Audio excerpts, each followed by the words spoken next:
Bonjour, chers étudiants. Thème Jurisconsult revient cette fois-ci sur une question qui nous est posée sur notre page Facebook. Nous comprenons l'importance de cette question et nous jugeons nécessaire de faire cette question sous forme de vidéo. Car je sais que vous suivez des cours magistraux et c'est dans ces cours magistraux, il peut y arriver des choses qui vous échappent. Donc, pour les comprendre, vous pouvez vous référer du groupe Team Jurisconsult qui est là pour les étudiants et pour les aider à comprendre certaines notions. Notre question sur la page Facebook est la suivante. Quelles sont les sources directes de la règle de droit? Bon, disons, pour comprendre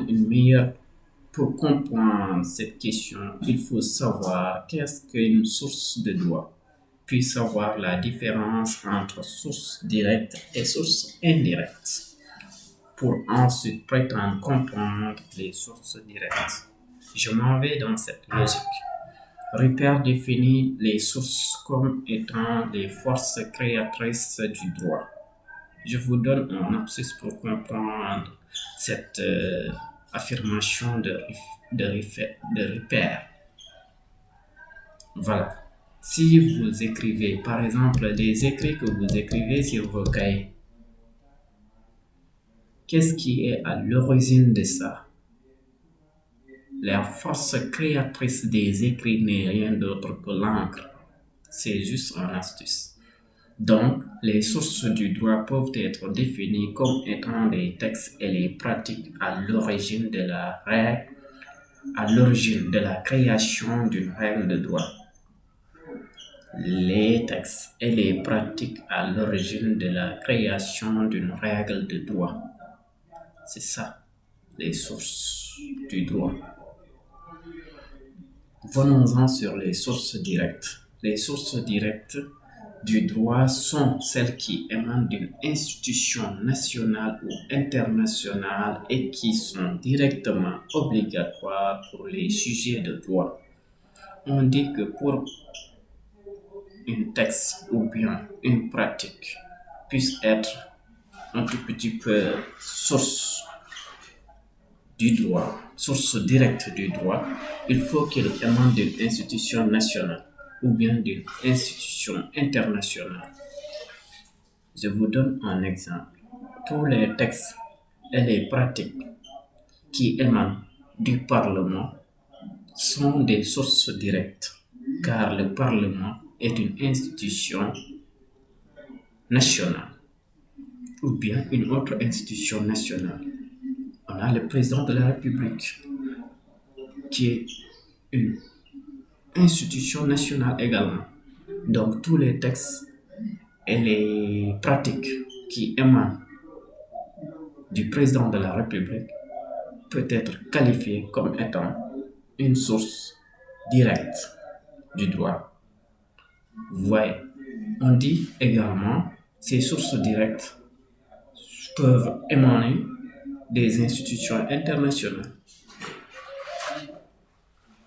Ouais, aujourd'hui, on peut dire tous les pratiques et les textes qui émanent d'une institution internationale. Je peux citer l'ONU, l'Organisation des Nations Unies, est qualifiée de source directe. Vous voyez, vous comprenez là que cela veut dire source directe. Dès l'instant qu'on vous dit source directe, retenez ce que j'ai dit. Il faut que cela émane d'une institution nationale ou internationale et qui sont directement obligatoires également pour les sujets de droit. Il faut retenir ceci. Les sources directes du droit sont celles qui émanent d'une institution nationale ou internationale et qui sont directement obligatoires pour les sujets de droit. Revenons un tout petit peu sur les sources indirectes, même si ce n'est pas l'objet de notre vidéo aujourd'hui, mais qui va vous permettre de comprendre ce que je viens de dire là. Les sources indirectes du droit interviennent généralement en application de textes existants ou sont les sources d'inspiration de nouveaux textes. En application de textes existants, Vous voyez, aujourd'hui, je vais vous donner un exemple pour faire la part des choses entre sources directes et sources indirectes.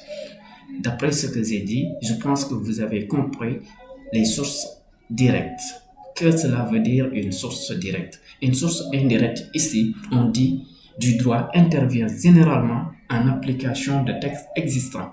Où sont les sources d'inspiration de nouveaux textes?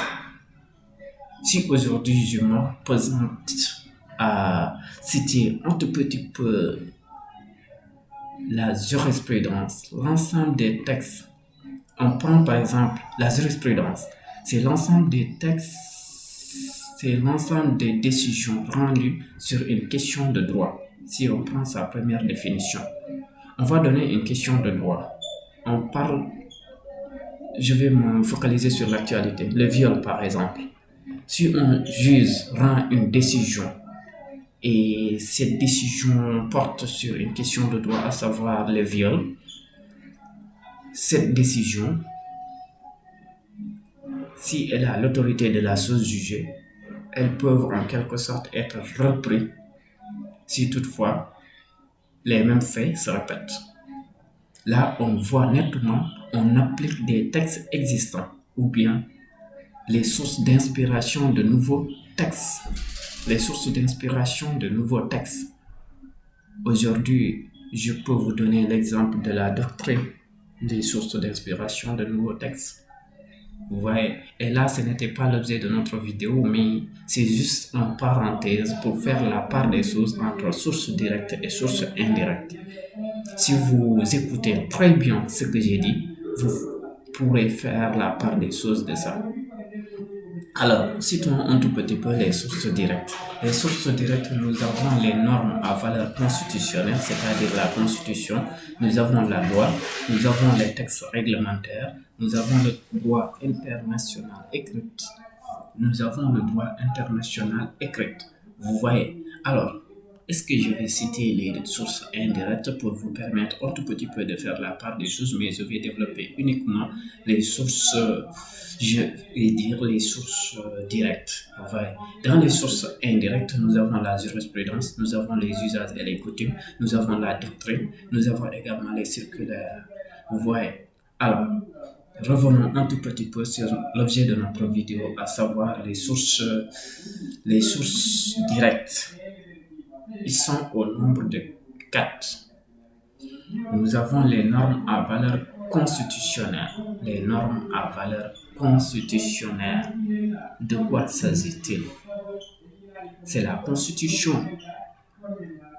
Il s'agit tout simplement de la Constitution, du bloc de constitutionnalité, ainsi que des lois organiques. En droit sénégalais, la Constitution est la norme suprême, c'est-à-dire la norme au sommet de la hiérarchie des normes. La Constitution est la norme qui organise le fonctionnement des institutions publiques, ainsi que la séparation des pouvoirs. Donc, vous savez, quand je définis la Constitution, je suis vraiment content.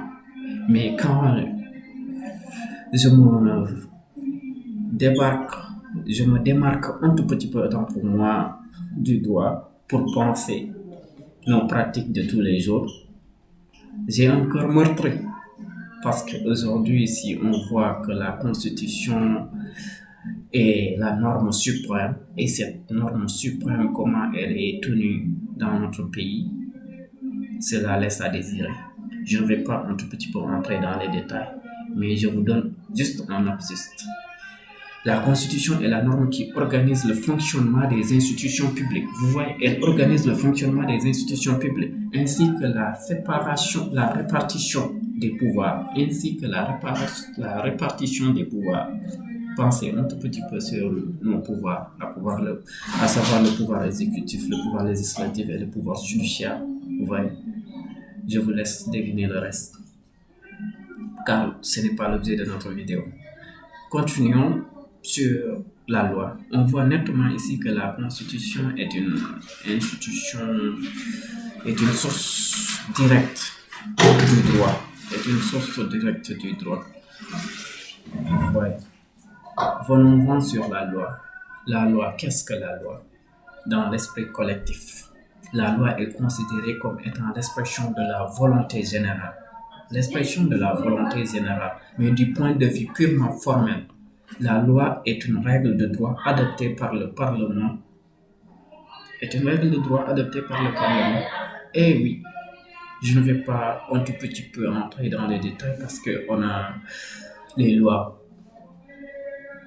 parlementaires. Dans les lois parlementaires, on peut avoir les lois organiques et les lois organiques et les lois organiques, voilà. Ainsi de suite. On peut avoir beaucoup de types de lois, mais je ne vais pas entrer dans ces détails. Comprenez par là que la loi est une source directe de la règle de droit. Ouais. Ensuite, nous avons le droit, les textes réglementés. Les textes réglementaires. Autant pour moi, pas réglementés, les textes réglementaires. Vous voyez, les textes réglementaires, de quoi s'agit-il? Alors, permettez-moi un tout petit peu de vous expliquer les règlements. Il s'agit des règles de droit qui sont adoptées par le pouvoir exécutif. Il convient de souligner que ces règles prennent des dénominations qui diffèrent selon leurs auteurs et nous pouvons notamment citer à cet égard les décrets et les arrêtés. Vous voyez les règlements, les décrets et les arrêtés. Et nous voyons ces textes réglementaires sont des sources directes de la règle de droit. Parce que si on prend l'exemple d'un arrêté, un arrêté peut émaner d'une institution nationale, comme par exemple on parle des arrêtés préfectoraux, des arrêtés ministériels. L'institution nationale peut être le gouvernement, vous voyez. Et ensuite, les décrets également. Vous avez cité un tout petit peu plus haut, le président de la République est une institution nationale, donc il peut produire des décrets. On parle de décrets présidentiels. Vous voyez, le droit international écrit. Là, c'est une autre source directe du droit. Celui-ci décompose essentiellement en deux parties. Il se décompose essentiellement en deux parties, les traités internationaux et le droit communautaire. Vous voyez, concernant les traités internationaux, il s'agit des accords qui sont conclus entre un ou plusieurs États ou avec d'autres sujets de droit international. Vous voyez, la vidéo a passé les 10 minutes. Les 10 minutes, d'habitude, je prends en échelle de 1 à 10 minutes, mais je suis sur 13 minutes. Je vois que j'ai un peu beaucoup bavardé, mais je m'arrête là et je vous dis que la team Jurisconsult vous remercie et j'espère que vous allez comprendre davantage les sources directes de la règle de droit d'après mes explications. Bien des choses à vous. Passez une excellente fin de journée.